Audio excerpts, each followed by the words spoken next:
Si yo os preguntara, ¿qué escogeríais de estas dos palabras? ¿La inteligencia o la sabiduría? ¿Estamos obligados a escoger una de las dos? ¿Podemos quedarnos con las dos? Si tuviéramos que elegir, ¿qué elegiríamos? Somos egoístas, diríamos las dos, ¿verdad? Está bien, evidentemente. Como vamos a ver, van parejas. La inteligencia y la sabiduría van de la mano, pero son distintas. Son muy distintas. Yo me paré a meditar en esto leyendo la carta de Pablo a los Colosenses, porque Pablo mismo también las diferenciaba. Habla acerca de la sabiduría y habla acerca de la inteligencia. Y me llamó la atención. Quizás no me había parado detenidamente a meditar en esto y pensé si tenía alguna trascendencia en mi vida, en primera instancia, para tener claros estos conceptos, desde el punto de vista espiritual, lógicamente. Y he visto que efectivamente tienen bastante trascendencia. Especialmente, además, cuando estás pasando por momentos complicados, momentos difíciles, por una situación pues, de enfermedad o muerte de un familiar o problemas de trabajo, problemas familiares, cualquier cosa. Es muy importante tener inteligencia, que es conocimiento, como ahora veremos, y sobre todas las cosas tener sabiduría. Vamos a diferenciar estas dos palabras y vamos a intentar ser prácticos. Yo en primera persona os tengo que decir que el profundizar en esto me ha venido bien para la situación personal que yo estoy viviendo ahora mismo, que la mayoría sabéis por culpa o a causa de mi enfermedad, pues me ha venido bien, porque me deja claro unos conceptos para cuando vienen los ataques poder presentar defensa, ¿no? Y no hay nada mejor defensa que la palabra de Dios. Y la inteligencia y la sabiduría vienen por el conocimiento de la palabra de Dios. Pero, en realidad, hay un momento en que sus caminos se separan y entonces es muy importante detectar cuándo es necesario aplicar la sabiduría a la inteligencia que hemos adquirido. Os decía que leyendo la carta a los Colosenses fue cuando me paré a meditar en esto. En el capítulo 1, Pablo está alabando, está exaltando el trabajo de los colosenses allí en su congregación. Pablo reconoce que son un ejemplo no solamente para su alrededor, sino para todas las iglesias de alrededor, y ha llegado incluso su testimonio hasta fuera de sus fronteras. Los está alabando por su fe, por su amor para con los demás, y llegados a este punto, en el versículo 9, les dice, por lo cual también nosotros, se está refiriendo a Pablo y todos los que le acompañan en su ministerio, desde el día que lo oímos, todas estas cosas acerca de vosotros, todas estas buenas palabras acerca de vosotros, no cesamos de orar por vosotros y de pedir que seáis llenos del conocimiento de su voluntad en toda sabiduría e inteligencia espiritual. Claro, yo cuando leí esto, sabiduría e inteligencia, que al menos para mí, no sé si para vosotros, eran conceptos muy similares, como conceptos que estaban muy relacionados, la inteligencia con la sabiduría, pues me llamó la atención y traté de profundizar en lo que significan ambos conceptos. Ya sabéis que a mí me gusta mucho esta idea de acudir al diccionario. Muchas veces es bueno no dar por sentado que conocemos los significados de las palabras. Es verdad que muchas veces damos por hecho que sabemos lo que significa una palabra, pero generalmente ocurre que solemos estar cortos en el significado. Nos quedamos generalmente cortos. Entonces a mí me gusta mucho ir y buscar algo más, escarbar, a ver qué significan esas palabras. Y ahora lo haremos. Y fijaos que Pablo, cuando escribe estas palabras, en el versículo 10, a continuación de lo que les acaba de decir, que van a pedir para que sean llenos del conocimiento de su voluntad en toda sabiduría e inteligencia espiritual, lo hace con un propósito que es el propósito general de la vida de todo aquel que se confiesa cristiano.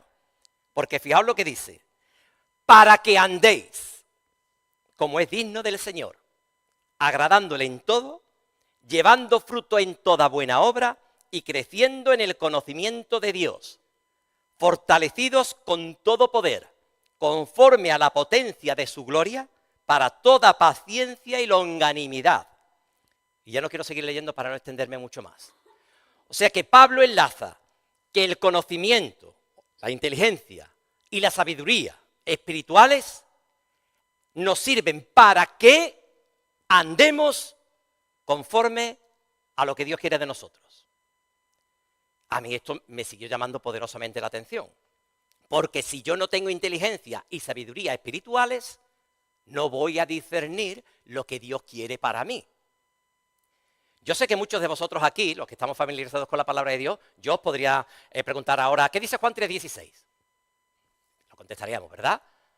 ¿Qué dice Filipenses 4:13? Lo contestaríamos, ¿verdad? ¿Qué dice Filipenses 2?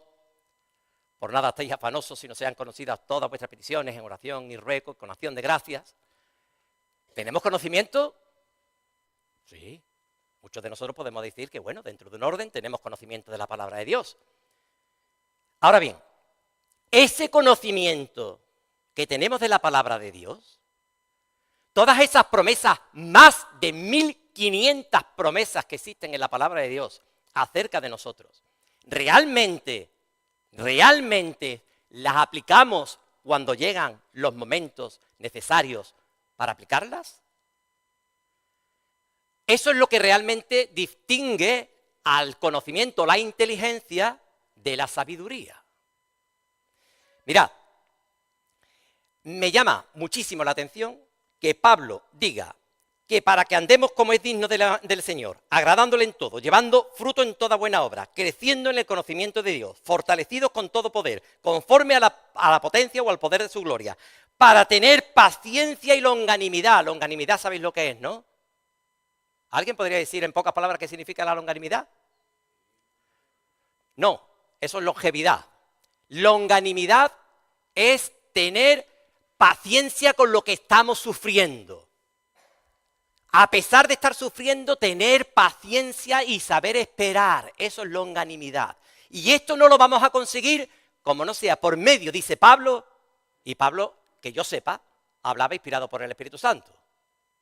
No era de forma personal. Dice que no lo vamos a conseguir si no es por medio de la sabiduría y la inteligencia espirituales. Ahora, dicho esto, ¿qué es la inteligencia? Mirad, dice el diccionario que la inteligencia es la capacidad de entender, razonar y comprender. También abarca la habilidad para resolver problemas, el conocimiento, la destreza, etc.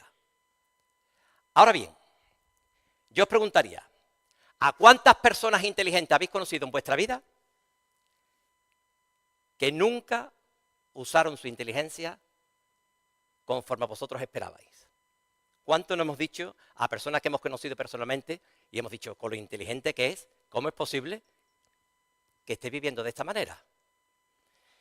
En los niños se suele dar mucho que decimos, el niño es muy inteligente, pero es muy flojo. Tú lo ves, el niño tiene una capacidad intelectual maravillosa, el niño con 2 veces que le repita lo mismo ya lo sabe, lo ha aprendido perfectamente, la capital de, no sé, de Irak, Kuwait. Y en 2 segundos lo tiene listo. Y tú ves que ese niño y esa niña son verdaderamente inteligentes. Pero después lo vemos en el proceso de su vida y lastimosamente esa inteligencia no ha sido usada para el bien de su vida. Eso es lo que distingue a la inteligencia, al conocimiento, de la sabiduría. ¿Qué es entonces la sabiduría? Aplicar el conocimiento o la inteligencia que tenemos en el vivir diario. Mirad, la inteligencia, su origen generalmente es innata, nacemos con ella. O bien la desarrollamos a través del estudio porque es mucho más teórica. La inteligencia o el conocimiento es mucho más teórico. Lo adquirimos a través del estudio, generalmente.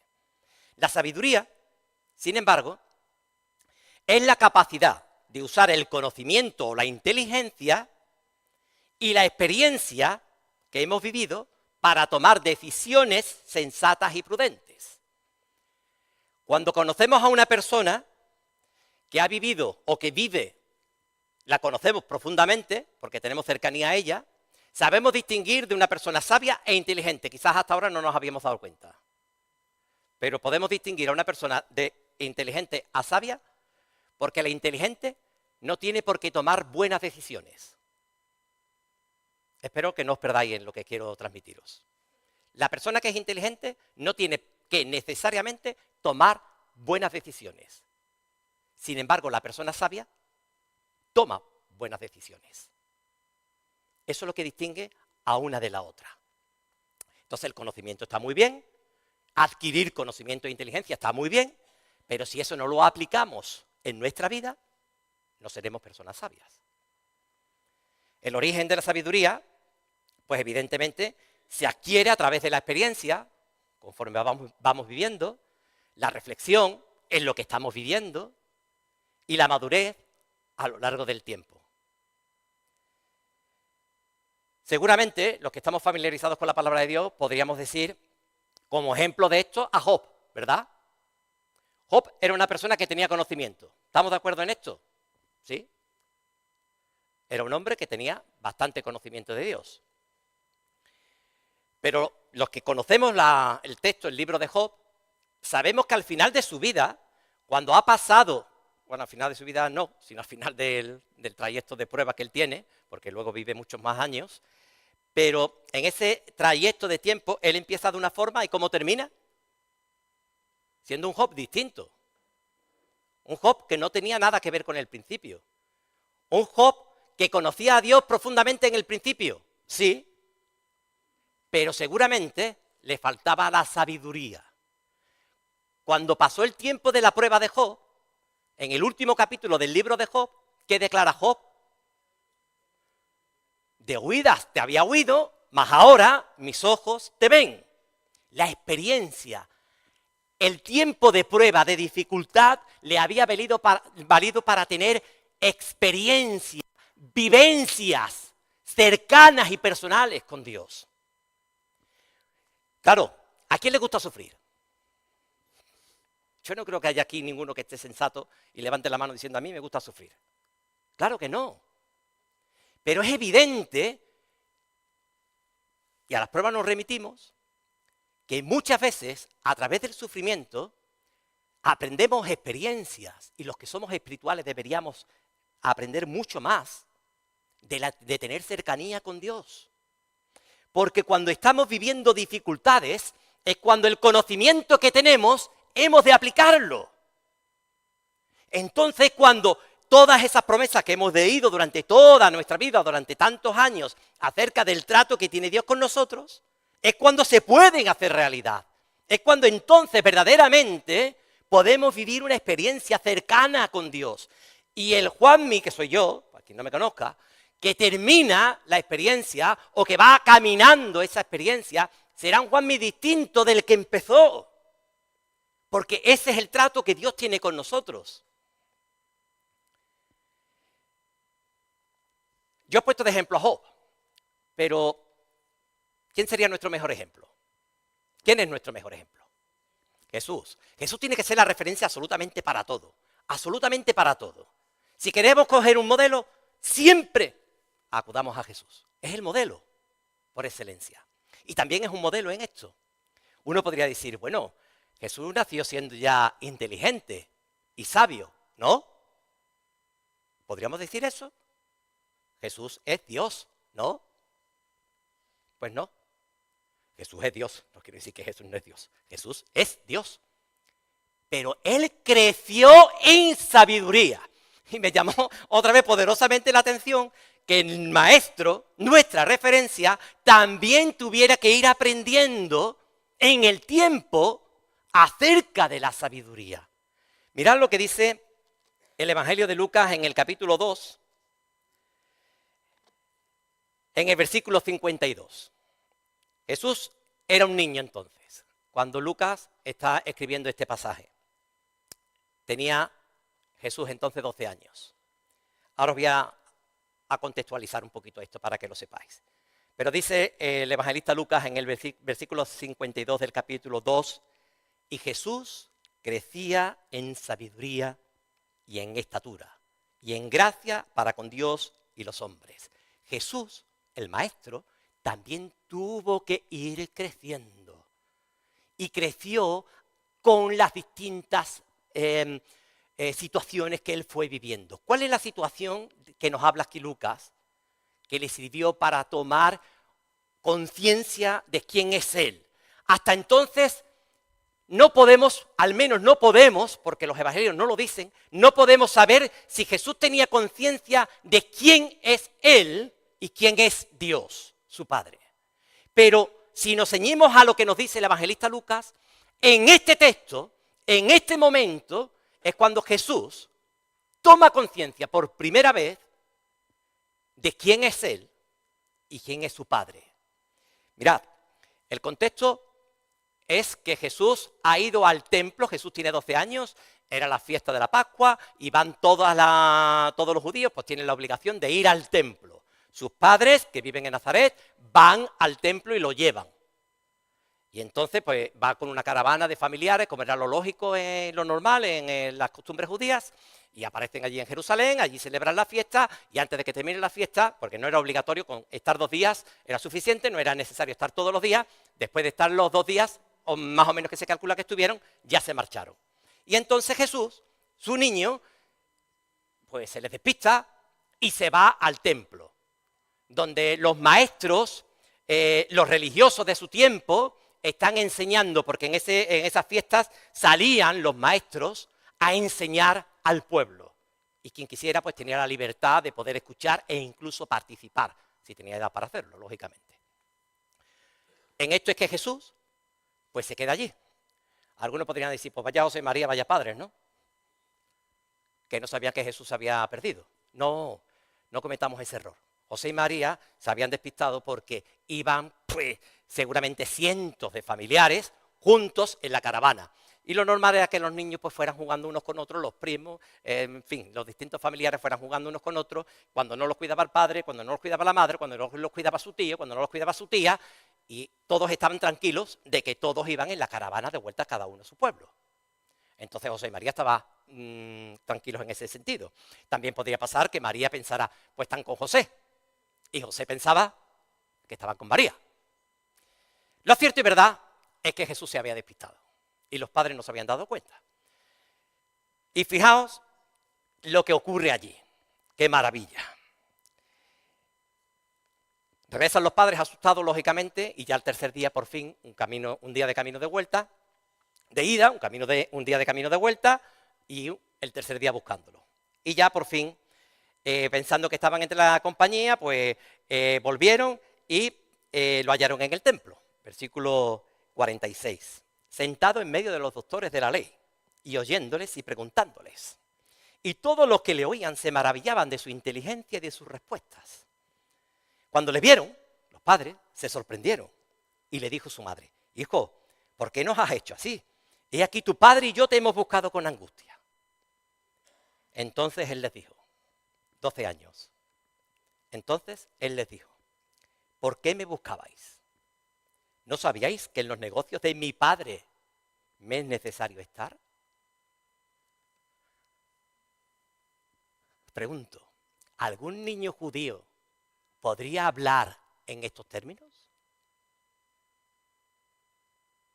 ¿Algún niño judío podría hablar como Dios su Padre? No, ¿verdad? Tendría que haber hablado diciendo, Dios nuestro Padre. Jesús dice, esto es lo que marca la diferencia.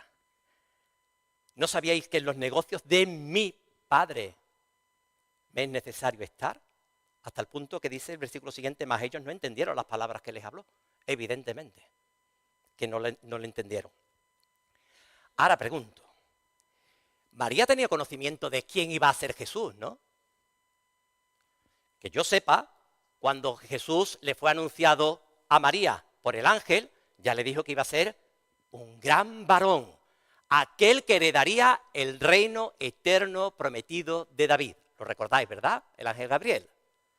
Pero si esto no fuera suficiente, cuando van a presentarlo al templo a los 8 días, más bien, porque confundimos un poquito la escena, esto seguramente tiene lugar cuando ya tiene un mes, pero bueno, no vamos a entrar en esos detalles ahora, no importa. Lo cierto y verdad es que cuando van a presentarlo al templo, porque lo circuncidan con 8 días, y después lo presentan para presentar la ofrenda que le correspondía como judíos. ¿Y qué pasa allí en el templo? Que aparecen dos personajes. ¿Lo recordáis? Ana y Simeón. Y le dicen a María claramente quién es aquel niño. Claramente quién es aquel niño. Por lo tanto, María sí tenía, aunque no un conocimiento pleno, sí que tenía conocimiento de que aquel niño era un apartado, un santo de Dios. Pero a lo que quiero ir en esto es de que efectivamente Jesús toma conciencia en el crecimiento de su sabiduría de que su Padre, Dios, su Padre, tiene una relación distinta al resto que con él. Jesús tuvo que seguir creciendo en el conocimiento, porque Pablo nos dice claramente en Filipenses que él no se aprovechó de su condición de ser Dios como cosa a la que aferrarse, sino que más bien hizo ¿qué? Despojarse. O sea, dar por hecho que Jesús desde pequeñito ya sabía quién era y todo lo que había venido a hacer, no es correcto bíblicamente hablando. Él tuvo que ir creciendo en el conocimiento de la voluntad y en ese conocimiento adquirió sabiduría. Sabiduría. Por lo tanto, también nuestro maestro fue o es un referente para nosotros en que el tiempo y el trato de Dios para con nosotros nos va dando sabiduría, no solo conocimiento. Mirad, volviendo a la diferencia entre inteligencia y sabiduría. Miles Quinton, un escritor y periodista británico del siglo pasado que murió en el 2008, hizo una ilustración que para mi entender fue magnífica para que tengamos claro que la sabiduría y la inteligencia son cosas distintas, aunque semejantes, pero son cosas distintas y no debemos confundirlas nunca. Él dijo, bueno, antes que todo, ¿el tomate qué es? ¿Una fruta? ¿Una hortaliza? ¿Una verdura? ¿Qué es el tomate? Una fruta. Y este hombre cogió un tomate como referencia y explicando la diferencia entre la sabiduría y la inteligencia, dijo, fijaos, el conocimiento o la inteligencia es saber que el tomate es una fruta, cosa que todos sabemos. La sabiduría es no ponerlo en una macedonia de frutas. Con qué pocas palabras nos ha explicado, ¿verdad? ¿Habéis metido alguna vez un tomate en una ensalada de frutas? Generalmente no se hace, ¿verdad? Siendo una fruta, no se hace. Esa es la diferencia. Una cosa es saber y otra cosa es actuar en consecuencia de lo que sabemos. Sabemos que el tomate es una fruta, pero sabemos que el tomate no debe ir en una ensalada de frutas. Bueno, este hombre dijo esta ilustración y a mí me parece muy llamativa y la verdad que muy ilustrativa. Pero esto ya estaba escrito también en la palabra de Dios, ¿no? Dios va por delante siempre. Y cuando ya se descubrió que la tierra es redonda, ya hacía siglos que Dios había dicho en su palabra que la tierra era redonda. Dios dice en la palabra de Dios, en Proverbios 9:10, ¿alguien lo recuerda? El principio de la sabiduría es el temor del Señor. El principio de la sabiduría es el temor del Señor. Es decir, no vamos a adquirir sabiduría si no es comenzando con el fundamento, que es tener temor al Señor. ¿Qué significa tener temor al Señor? Por si alguien aquí no lo sabe. No es tener miedo. No es entender que este es un Dios castigador que está siempre con la vara pendiente de castigarnos porque no hemos obrado bien, conforme a su voluntad. El temor del Señor es saber que hay un Dios creador que está por encima de todos los demás. Y como Dios que es, merece y busca nuestro servicio, nuestra adoración, nuestro reconocimiento y nuestra humillación ante un ser que es superior a nosotros. Eso es el temor al Señor. Si no hacemos esto, no podemos ser sabios. Ha habido muchos sabios en este mundo, dice la Escritura. Pero ¿sabéis lo que han hecho la mayoría de los que se han hecho sabios o profesaron ser sabios? Convertirse en necios, que es todo lo contrario a la sabiduría. El Salmo 14.1 dice el necio en su corazón. ¿Sabéis lo que dice el necio en su corazón? Que no hay Dios. Dice el necio en su corazón, no hay Dios. Es decir, las personas pueden tener mucha inteligencia, mucho conocimiento, pero si esta inteligencia y este conocimiento no es aplicado al principio de la sabiduría, que es el temor del Señor, al final se hacen o nos hacemos necios. ¿Sabéis? Es sorprendente, esto es sorprendente, y esto es un dato estadístico, es real. Más del 90%, escuchad bien, de los premios Nobel del siglo XX, en las ramas que tienen que ver con la ciencia precisamente, la medicina, la física, la química, llegaron a una conclusión. Más del 90%. Esto no quiere decir que fueran cristianos, sino que llegaron a una conclusión por medio del estudio, de su conocimiento. ¿Sabéis a qué conclusión llegaron? Que hay un ser inteligente, un ser que está por encima, que ha diseñado esto. A esa conclusión llegaron. Eso no los convirtió en cristianos, pero sí en creer que verdaderamente hay un Dios creador. Más del 90% de los premios Nobel del siglo XX.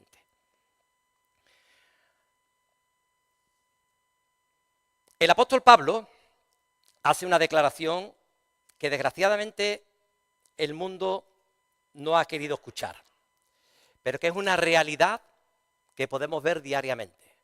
Una realidad que podemos ver en el telediario, que podemos ver en los periódicos, que podemos escuchar en la radio constantemente. Es una realidad. Pablo lo escribió esto en el siglo I y hoy sigue siendo actual. Fijaos lo que dice Pablo en el capítulo 1 de Romanos, versículo 18. Porque la ira de Dios se revela desde el cielo contra toda impiedad e injusticia de los hombres que detienen con injusticia la verdad. Porque lo que de Dios se conoce les es manifiesto, pues Dios se lo manifestó. Porque las cosas invisibles de Él, de Dios, su eterno poder y deidad, se hacen claramente visibles desde la creación del mundo, siendo entendidas por medio de las cosas hechas, de modo que no tienen excusa. Pues habiendo conocido a Dios, no le glorificaron como a Dios, ni le dieron gracias, sino que se envanecieron en sus razonamientos y su necio corazón fue lleno de tinieblas. Profesando ser sabios, se hicieron necios y cambiaron la gloria del Dios incorruptible en semejanza de imagen de hombre corruptible, de aves, de cuadrúpedos y de reptiles. Y las consecuencias están a continuación, que quien quiera las lee a partir del versículo que yo he terminado. Las consecuencias son las que estamos viviendo hoy. Un mundo que a lo dulce le llama salado y a lo bueno, malo. Y lo contrario. Un mundo que ha perdido el norte completamente. Hoy sale mucho más barato, y perdonad esta expresión, hoy sale mucho más barato, mucho más justificado y mucho menos tener que dar cuenta de nada, abortar a un niño que matar a un perro. Y esto es una triste realidad. Y esto es por haber abandonado los principios divinos de excelencia de la vida humana por encima del resto. Porque el ser humano es la creación por excelencia de Dios.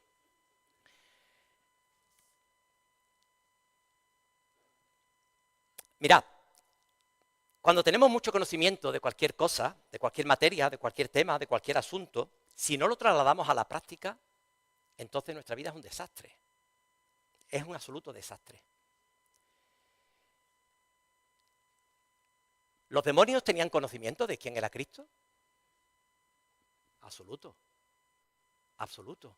Yo os puedo leer, por ejemplo, Mateo 8:29, y allí, en esa escena, que son los dos endemoniados gadarenos, los diablos, los demonios que estaban poseyendo a aquellos dos hombres, cuando vieron a Jesús, dice que clamaron diciendo: ¿qué tienes con nosotros, Jesús, Hijo de Dios? Sabían perfectamente quién era aquel que estaba delante de ellos. Y no solamente sabían quién era Jesús, sino que sabían lo que les esperaba a ellos en el futuro. No porque los demonios vean el futuro, sino porque hay un futuro que todos conocemos. ¿Alguien de aquí sabe que no se va a morir? No, ¿verdad? Todos sabemos que vamos a morir, a no ser que venga Cristo antes. Para los que sabemos que Cristo puede venir en cualquier momento, entonces no moriremos, sino que seremos arrebatados. Pero el ser humano está llevado a morir. No es porque sepamos el futuro, es que sabemos que vamos a morir. Los demonios también saben que están condenados, porque Dios los condenó desde el principio. Y le dice, ¿has venido acá para atormentarnos antes de tiempo? O sea, los demonios tenían conocimiento, perfecto conocimiento de quién era aquel que estaba delante de ellos, que los iba a expulsar de aquellos dos hombres, y sabían cuál era su destino. No eran ignorantes, pero ¿eran qué? Demonios. Su conocimiento no les había llevado a hacer absolutamente nada más.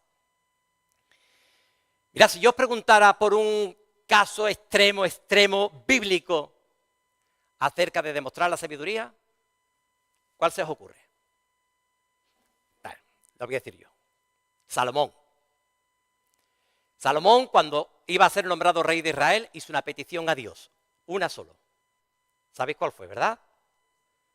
Dame sabiduría para poder gobernar con justicia y con equidad, tal como tú quieres que haga. Y Dios se lo concedió. Y bueno, y todos conocemos un caso donde donde Salomón demostró su sabiduría. ¿Sabéis cuál fue? Hubo dos madres que habían tenido dos bebés. Y una de ellas, pues sin darse cuenta, se había quedado dormida encima del niño y desgraciadamente aquel bebé había fallecido asfixiado. Entonces la madre cogió y le cambió el bebé a su compañera que estaba durmiendo al lado, que había tenido otro bebé, y se lo cambió el muerto por el vivo. Al día siguiente, claro, aquella mujer despertó y se dio cuenta que su bebé no era el suyo. ¿Qué hizo? Fue al rey a denunciar lo que había pasado. Hubo una disputa entre las dos mujeres porque las dos decían, es mi niño, que no, que es el mío, que no, que eres una embustera, que eres una mentirosa, que ese es el mío, que no, que tú me has engañado y te has aprovechado, el tuyo ha fallecido y me lo has cambiado por el mío. No. ¿Sabéis? No sé si todos conocéis la historia. Salomón actuó ¿qué? Sabiamente. ¡Qué maravilla! ¡Oh! Salomón dijo, quietos, traed una espada, coged al niño, cortadlo por la mitad y le dais una parte a una madre y otra parte a otra madre. Las que sois madre. ¿Qué? Evidentemente, la madre dijo, no, quieto, dáselo a ella. Dáselo a ella. Prefiero que mi hijo viva, dáselo a ella. Salomón vio quién era la madre. Qué decisión más sabia. Ahora lo leemos y decimos, lo hemos escuchado tantas veces, pero veros vosotros en esa tesitura. Eso es sabiduría. Eso es aplicar el conocimiento y la inteligencia que Dios nos ha dado. Esto es sabiamente usarla. Mirad, Jesús está tan convencido de que el conocimiento y la inteligencia, si no van acompañadas con la sabiduría, no vale absolutamente para nada, que él también sentenció esto con una frase que a mí me ha llamado también mucho la atención. Dice en Juan 13:17, y esto ocurre cuando Jesús en la última noche, que va a pasar con los discípulos antes de ser entregado y sacrificado, él coge y le lava los pies a los discípulos. Después de haber hecho ese acto, pues les dice, sabéis que yo soy el maestro y señor, y así me llamáis, y bien hacéis porque lo soy. Pues si yo, siendo el maestro y señor, he hecho esto con vosotros, ¿cuánto más no tendréis que hacer vosotros? Y en todo esto hay un versículo que a mí pues me encantó dentro de todo lo que era este contexto. Versículo 16 dice, de cierto os digo, el siervo no es mayor que su señor, ni el enviado es mayor que el que le envió. Si sabéis estas cosas, ¿qué dice? Si sabéis estas cosas, sois unos campeones. Si sabéis estas cosas, maravilloso. Si sabéis estas cosas, sois afortunados. Si sabéis estas cosas, unos privilegiados. Si sabéis estas cosas, no preocupaos por lo que está por venir. No. ¿Sabéis lo que dice? Bienaventurados seréis si las hiciereis. Si las hiciereis. El conocimiento, sabemos, hacemos. No hay más. Sabemos, conocemos, tenemos inteligencia, hacemos. Ahí está la bienaventuranza. Somos bienaventurados, somos felices, estamos completos, estamos plenos, satisfechos cuando hacemos lo que conocemos y sabemos. La sabiduría no consiste en conocer el bien y el mal. La sabiduría consiste en diferenciar el bien del mal y actuar en consecuencia. Eso es la sabiduría. Esa es la persona sabia, la que sabe distinguir entre el mal y el bien y sabe actuar en consecuencia. Ahora, yo entiendo que a lo mejor algunos se podrán estar preguntando, bueno, muy bien, Juanmi, vale, lo hemos entendido, vale, la inteligencia no es lo mismo que la sabiduría. Estupendo, todo está perfecto. ¿Y qué quieres decirnos con esto? Bueno, pues lo que yo estoy tratando de deciros es lo que yo he estado y estoy aprendiendo en este camino por el que estoy pasando con todo esto. Porque ¿de qué me vale a mí todo el conocimiento que yo tenga de la palabra de Dios si cuando me viene el problema que tengo por mi enfermedad, pues me vienen los tembliques, me vienen los miedos, me vienen los temores, me viene que no puedo dormir, que me levanto asustado? ¿De qué me vale? ¿De qué me vale Filipenses 4:13? ¿De qué me vale Filipenses 2? Por nada estéis afanosos si no sean conocidas todas vuestras peticiones. ¿Qué estoy diciendo con esto? ¿Que los cristianos no sufrimos? No. Yo no, jamás diré eso. Jamás. Porque yo estoy sufriendo. Y mi familia también. Ahora bien, lo que sí estoy diciendo, y es lo que yo estoy tratando de decirle al Señor que quiero aprenderlo con Él, es a tener sabiduría, es a acordarme de su palabra, de sus promesas, de sus bienaventuranzas en este camino que estoy recorriendo o que estamos recorriendo. Ahora es cuando verdaderamente el Señor quiere decirme, que te dije que iba a estar contigo para que cuando pasaras por el agua no te anegaras y para que cuando pasaras por el fuego no te quemaras. Pero oye, ¿alguien sabe de cristianos que se hayan ahogado? Sí, ¿verdad? ¿Y de cristianos que se hayan quemado? Sí, ¿verdad? Sí. Entonces, ¿Dios no cumplió su palabra? No, Dios sí cumplió la palabra. Dios estaba allí. Dios estaba allí con ellos. Dios lo que ha prometido es estar con nosotros todos los días, hasta el fin del mundo. Pasemos por lo que pasemos. Y Él quiere que nuestra relación con Él crezca en sabiduría, en acciones, en ver, en vivir, en disfrutar, en experimentar lo que Dios quiere hacer con nosotros, a pesar de las circunstancias por las que estemos pasando. Os insisto, ¿recordáis el texto del inicio de la predicación, verdad? Vamos a irnos otra vez allí. Colosenses 1:9. No lo olvidéis, yo no quiero olvidarlo. Que seáis llenos del conocimiento de su voluntad en toda sabiduría e inteligencia espiritual. No para que sepáis más, dice Pablo. No para que os vanagloriéis de cuánto conocéis, sino para que andéis como es digno del Señor, agradándole en todo, llevando fruto en toda buena obra y creciendo en el conocimiento de Dios. Crecemos en el conocimiento de Dios. Es la experiencia con Dios la que nos ayuda a crecer en su conocimiento, en su carácter, en su persona, en su obra.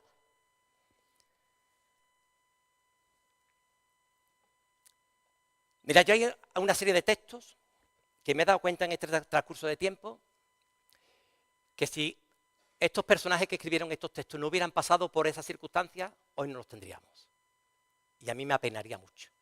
A mí me apenaría una barbaridad no tener esas palabras maravillosas de Pablo que dicen, bástate mi gracia, porque mi poder se perfecciona en la debilidad. Así que cuando soy débil, entonces soy fuerte. Si Pablo no hubiera pasado por el aguijón en la carne, no tendríamos esas palabras. ¿Os habéis dado cuenta? ¿Habéis caído en esto? Si Pablo no hubiera pasado por el problema del aguijón en la carne, nosotros hoy no tendríamos ese pasaje de Gálatas. No estaría en la Biblia. Lo tenemos porque Pablo pasó por una dificultad muy difícil en su vida y sin embargo Dios la transformó para que fuera una bendición para Pablo.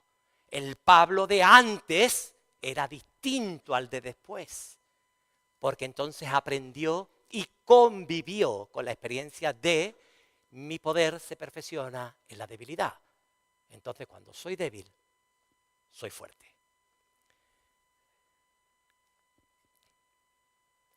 Me gustaría terminar ya diciendo que el conocimiento está muy bien y debemos procurar el conocimiento, claro que sí. Debemos procurar saber más acerca de la palabra de Dios, acerca de sus promesas. Dice Pablo también que la palabra de Cristo more abundantemente en vosotros. Claro, la palabra de Dios tiene que vivir en nosotros. Tenemos que comérnosla, masticarla, ingerirla. Claro que tenemos que conocer las promesas. ¿Qué sería de nosotros si no conociéramos las promesas y la palabra de Dios? Hemos de perseguir el conocimiento de Dios. Pero no perdamos de vista lo esencial. Y lo esencial de nuestra vida es ir creciendo en el conocimiento de la voluntad de Dios acerca de nosotros. Esto no va a ser fácil. Si alguien os dice que es fácil, siento decíroslo. No es fácil. Tampoco para Cristo lo fue. Tampoco para Cristo fue entregar su vida en rescate por la nuestra. No lo fue. Solo cuando Dios esté presente en todos los ámbitos de nuestra vida, en todos los ámbitos de nuestra vida, empezando por nuestros trabajos, por nuestras relaciones matrimoniales, por nuestras relaciones familiares, por nuestras relaciones eclesiales, por nuestras relaciones laborales, por todas las áreas de nuestra vida, entonces estaremos llevando a cabo el propósito para el que hemos sido creados. ¿Sabéis el propósito para el que hemos sido creados los seres humanos? Algunos hemos tenido el privilegio de conocerlo ahora, o hace ya algunos años. ¿Sabéis para qué hemos sido creados los seres humanos? Para glorificar a Dios. Dios creó al ser humano para que le glorificara. Desgraciadamente, muchos no han querido hacerlo, ni quieren hacerlo, ni querrán hacerlo. Los que hemos decidido que sí, y hemos entendido que ese es el propósito por el que hemos sido creados, debemos glorificar a Dios. Ahora ya lo hemos entendido, ya tenemos el conocimiento. Practiquemos y glorifiquemos a Dios en nuestras vidas. Dice Isaías 43:7, todos los llamados de mi nombre, para gloria mía, los he creado, los formé y los hice. Cuando vivimos por circunstancias difíciles, cuando estamos atravesando situaciones complicadas que no sabemos en dónde van a terminar, a dónde nos van a llevar, os voy a recordar unas palabras de Jesús, que a mí también me han valido para mucho recordarlas y memorizarlas para esto. Juan 12:27, cuando Jesús ya va camino a Jerusalén, sabiendo que va a entregar su vida allí, que va a ser detenido, que va a ser sacrificado, que va a ser castigado, torturado, todo lo que sabemos que pasaba o que iba a pasar, Jesús hizo una declaración maravillosa. Les confesó a sus discípulos, ahora está turbada mi alma. Ahora está turbada mi alma. ¿Y qué diré? Padre, sálvame de esta hora. Mas para esto he llegado a esta hora. Padre, glorifica tu nombre. El maestro. Eso es lo que dijo el maestro. Sabiendo lo que se le venía encima, dijo, ¿qué haré? ¿Le pediré al Padre que me salve de esta hora? No. Padre, glorifica tu nombre. Esa debe ser nuestra oración, como la del maestro, imitándolo a él. Padre, glorifica tu nombre. No entiendo las circunstancias, no entiendo qué va a pasar aquí, no entiendo cómo va a terminar esto, pero glorifica tu nombre. Glorifica tu nombre. Mirad, hay una predicación que escuché por internet que me encantó. Me encantó. El título de esa predicación podría ser, yo no sé si ese hombre, el predicador, la tituló así o no, pero yo le puse el título, que creo que coincidirá con el que él le puso. El hombre de la cruz de en medio. Todos sabemos que a Jesús lo crucificaron entre dos ladrones, ¿verdad? Y que uno de ellos, le conocemos por el buen ladrón, y el otro es mal ladrón. Pues lo siento, esa no es la historia real. La historia real es que los dos eran malos ladrones. Primero estaban allí por sus delitos. Estaban siendo castigados como él, que luego se arrepintió, reconoció, estaban sufriendo y pagando las consecuencias de sus actos. Merecían aquello, pero él reconoció que Jesús no. Por lo tanto, eran malos ladrones, ambos dos. Como todos nosotros, somos todos malos ladrones, que hemos pecado contra Dios. Todos, absolutamente, hemos pecado contra Dios. Y este hombre en la cruz, pues ya sabéis la historia, entiendo que si no todos, casi todos, pues se dio cuenta, después de haberlo insultado, de haberlo menospreciado y demás, se dio cuenta, algo vería en la actitud de Jesús, en las palabras de Jesús que había pronunciado hasta entonces, que ya se dio cuenta de que efectivamente Jesús no debía estar allí. Y cuando él reconoció que él era culpable y estaba pagando por sus actos, reconoció que Jesús no. Y entonces le dijo a Jesús, acuérdate de mí cuando vengas en tu reino. Y Jesús le dijo, de cierto te digo, que hoy mismo estarás conmigo en el paraíso. Entonces, aquel hombre llegó al paraíso. ¿O no se va a cumplir la promesa de Jesús? ¿Se va a cumplir la promesa de Jesús? Pues claro, se va a cumplir. Y aquel hombre llegó al paraíso. Y cuando llegó al paraíso, se presentó, contaba este hombre, desde la predicación de este hombre, este hombre dice, yo estoy deseando conocer a aquel hombre de la cruz para preguntarle, ¿cómo lo conseguiste? ¿Cómo conseguiste tú llegar al cielo? Si tú eras un vil ladrón que estabas en la cruz. Y entonces cuenta que cuando llegó al ángel que estaba allí, custodio de la puerta del cielo, pues el ángel le preguntó, ¿qué haces aquí? ¿Cómo has venido aquí? Y entonces el hombre le contestó, pues no lo sé. Dice, ¿que no lo sabes? Dice, no lo sé. Dice, pero bueno, ¿tú serás cristiano? No lo sé. Dice, pues espera, porque ahora mismo me deja fuera de lugar, voy a llamar a mi supervisor. El ángel llamó al supervisor del ángel, vino el supervisor y dice, bueno, ¿qué ocurre? Dice, no, este señor que ha venido aquí, pero no sabe cómo ha llegado aquí. Dice, hombre, vamos a ver, explíquenos. Usted ha escuchado hablar acerca de aquí es por algo, ¿no? Ha escuchado hablar de la justificación por la fe, que la salvación es por gracia, acerca de la inerrancia de las Escrituras. Y el hombre le confesó, yo sinceramente de eso no sé absolutamente nada. Y dice, entonces, ¿cómo es que está usted aquí? Y el hombre le dijo, el hombre de la cruz de en medio me dijo que podía venir. Ese es el mensaje del Evangelio. El hombre de la cruz de en medio me dijo que podía venir. Algo tan fácil y tan sencillo es lo que debemos recordar en toda nuestra vida, en todos los días de nuestra vida. Es Jesús quien ha dado la orden. Es Jesús el Señor. Es Jesús el dueño absoluto de nuestra vida. Y si Jesús ya entregó su vida en rescate por la nuestra, ¿cómo no nos dará con Él todas las demás cosas? Que el Señor nos bendiga, nos guarde y nos ayude a vivir sabiamente, para con los de afuera, para que los de afuera verdaderamente puedan entender que entre ellos y nosotros hay una diferencia. No somos ni mejores ni peores. Hay una sola diferencia, que Cristo ha lavado y salvado nuestra vida. Eso es lo que marca la diferencia.